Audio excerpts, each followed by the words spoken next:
पिछले एपिसोड में आपने देखा कि ऐश नॉर्डन के थर्ड जिम को हराकर आइसबर्ग बैज ले लेता है, पर जैसे ही वो बाहर निकलता है उसको सिक्योरिटी गार्ड बताते हैं कि आज तक नॉर्डन के 3 जिम्स को लगातार किसी ने नहीं हराया था बिना रीमैच के। तुम ऐसा करने वाले सबसे पहले और इकलौते ट्रेनर हो, तो रूल्स के हिसाब से तुम्हें 8 के बजाय 4 जिम्स में ही बैटल करना पड़ेगा, जिसके बाद तुम पोकेमॉन मास्टर चैंपियनशिप में पार्टिसिपेट कर सकते हो और अपने बेस्ट टीम का यूज कर सकते हो। इसके बाद ऐश और उसके फ्रेंड्स एक एम्प्टी टनल में आ जाते हैं जहाँ पर उनको एक किंग का स्टैचू देखने को मिलता है। अब आगे रॉक बोलता है कि शायद से ये केव उसी किंग की होगी और उसके अलावा इस केव के अंदर कोई भी नहीं गया होगा। देखने में वो स्टैचू काफी पुराना दिख रहा था और उसके ऊपर धूल जमी हुई थी। ब्रॉक बोलता है कि एंशिएंट टाइम का स्टैचू है, बट उसके आसपास और कोई चीज नहीं थी, इसीलिए ऐश और उसके फ्रेंड्स वापस से आगे बढ़ जाते हैं और एक के बाद एक ओपनिंग में जाते रहते हैं, बट उनको कहीं पर भी कुछ नहीं दिखता है और वो केव के काफी ज्यादा अंदर आ चुके थे और वो जितना आगे जा रहे थे केव उतनी ही ज्यादा डार्क होते जा रही थी। पर तभी सरीना की चिल्लाने की आवाज आती है। ऐश और उसके फ्रेंड्स पीछे मुड़कर देखते हैं पर सरीना गायब हो चुकी थी। मिस्टी बोलती है कि नीचे कुछ अजीब टॉर्नेडो की तरह है। मिस्टी उसको टच करती है पर तभी वो टॉर्नेडो मिस्टी को अपने अंदर खींच लेता है और वो भी गायब हो जाती है। ब्रॉक बोलता है कि ये तो एक पोर्टल है। मिस्टी और सरीना को बचाने के लिए ऐश और ब्रॉक उस पोर्टल के अंदर चले जाते हैं और वो सब एक अलग ही वर्ल्ड में आ जाते हैं। मिस्टी, ब्रॉक, सरीना और ऐश वापस से एक हो जाते हैं। वो लोग आगे बढ़ते हैं पर तभी ऐश का पैर फिसल जाता है और वो नीचे गिरने वाला होता है, बट ब्रॉक उसको पकड़ लेता है।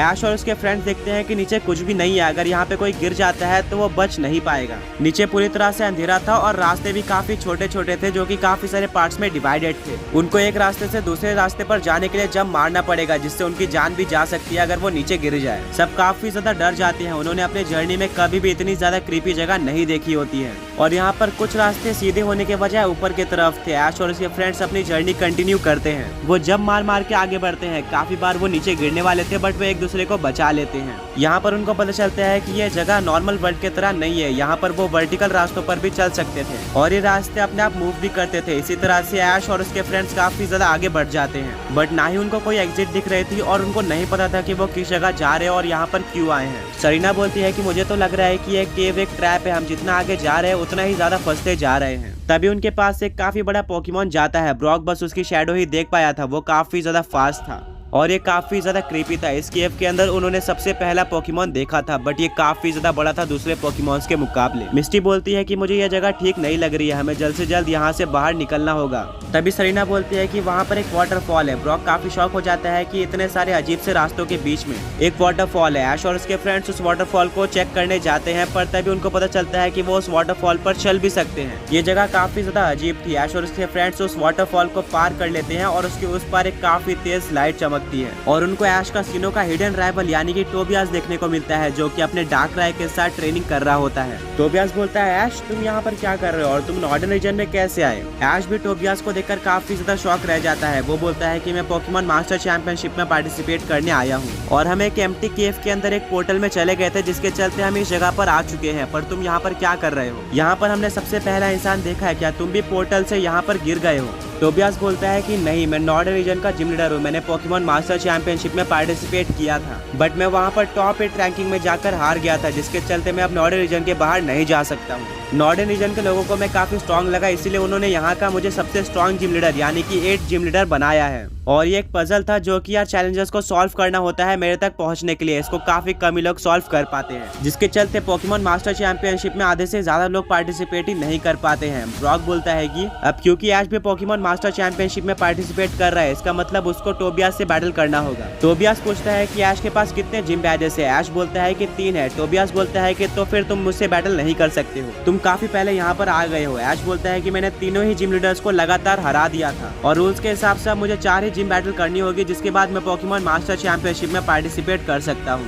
टोबियास ये सुनकर काफी शॉक रह जाता है, क्योंकि जब इनकी बैटल पहले हुई थी तो उसने काफी इजीली ऐश को हरा दिया था। टोबियास बोलता है कि इवन मुझे 3 जिम्स को हराने के लिए 2 रीमैच करने पड़े थे, तुम काफी ज्यादा इम्प्रूव हो चुके हो, बट अब मैं पहले से कहीं ज्यादा स्ट्रॉन्ग हो चुका हूँ और काफी टाइम से ट्रेनिंग कर रहा हूँ। काफी टाइम बाद एक ट्रेनर यहाँ पर आया है, तो मैं अपना बेस्ट देने वाला हूँ। ये तुम्हारा असली टेस्ट होगा। टोबियास ऐश को जिम बैटल के सारे रूल्स बताता है। ये बैटल 6 on 6 पोकेमॉन्स की थी। इस बैटल के अंदर सिर्फ एक ही फेनोमेना फेनोमेना का यूज किया जा सकता है और पोकेमॉन्स पे कोई भी लिमिटेशन नहीं है, तुम किसी भी पोकेमॉन को यूज कर सकते हो। ऐश चैलेंज को एक्सेप्ट कर लेता है और ऐश की 8वीं और फाइनल जिम बैटल स्टार्ट होती है, यानी कि ऐश वर्सेस टोबियास का रीमैच। मिस्टर और सरीना ब्रॉक से पूछते हैं कि ऐश टोबियास को कैसे जानता है और ये कौन है। ब्रॉक बोलते हैं कि ये काफी टाइम पहले की बात है जब ऐश ने सिनो लीग में पार्टिसिपेट किया था और वो काफी अच्छी बैटल्स कर रहा था। इवन उसने अपने राइवल पॉल को भी एक 6-on-6 बैटल में डिफीट कर दिया था और वो अपने ओल्ड पोकेमॉन्स का भी यूज कर रहा था। बट फिर ऐश की बैटल सेमीफाइनल्स में टोबियास के साथ हो जाती है, जो कि अपने सिर्फ 2 पोकेमॉन्स का यूज करके ऐश को हरा देता है और ऐश बाहर हो जाता है। मिस्ट्री और सरीना ये सुनकर काफी शॉक हो जाते हैं। ब्रॉक बोलता है कि बट अब ऐश काफी ज्यादा इम्प्रूव हो चुका है,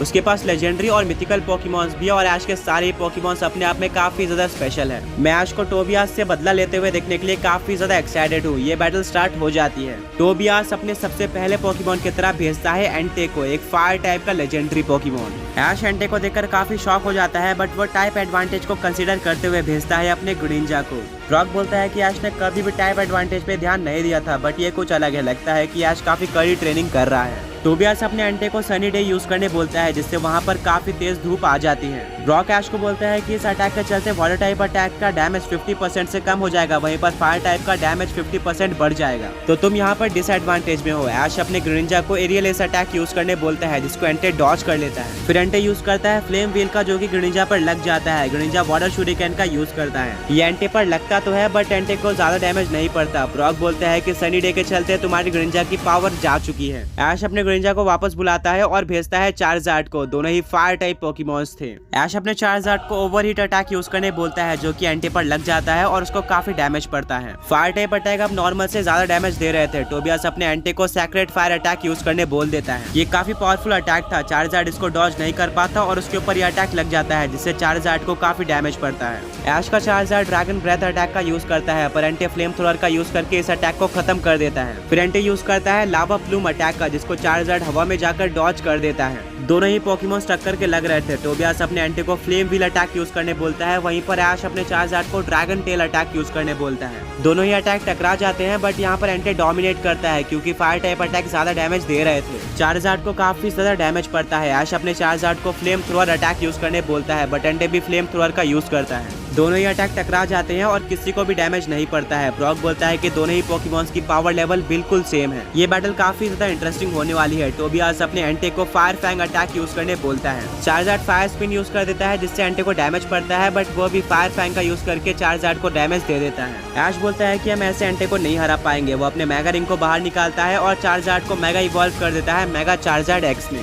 टोबियास बोलता है कि तुमने अपना फेनोमेना इतना जल्दी यूज कर लिया है। ऐश बोलता है हाँ, मुझे बैटल्स को डीप लेके जाने की ज्यादा आदत नहीं है।